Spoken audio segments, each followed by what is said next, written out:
On dit que la forêt dévore ceux qui n'y appartiennent pas. Mais que faire si c'est là qu'on découvre enfin qui on est? Car tous ceux qui se perdent ne veulent pas forcément être retrouvés. Quand le petit avion s'écrasa dans la jungle amazonienne, Léo faisait partie des rares survivants. Puis il devint le seul. Au début, la peur dominait tout, des sons inexplicables, des ombres mouvantes entre les arbres, des journées étouffantes, et des nuits sans sommeil.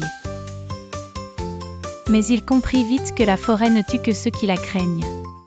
Et que celui qui n'écoute pas, ne survit pas.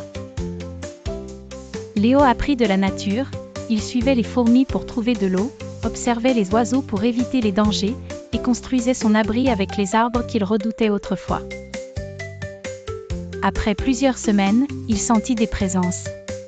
Des visages furtifs entre les feuillages, une tribu isolée. Ils ne parlaient pas sa langue, mais virent dans ses yeux qu'il n'appartenait plus au monde extérieur. Peu à peu, ils l'acceptèrent. Les anciens lui apprirent à écouter la forêt, à la respecter, à vivre avec elle, non contre elle. Les mois passèrent. Léo ne voulait plus partir. Il n'avait plus besoin d'écran ni d'horloge. Le soleil rythmait ses journées, et le silence des arbres, sa paix intérieure.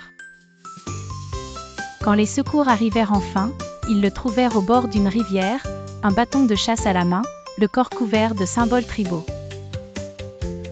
Il les regarda longuement. Puis tourna le dos, et disparut dans les arbres.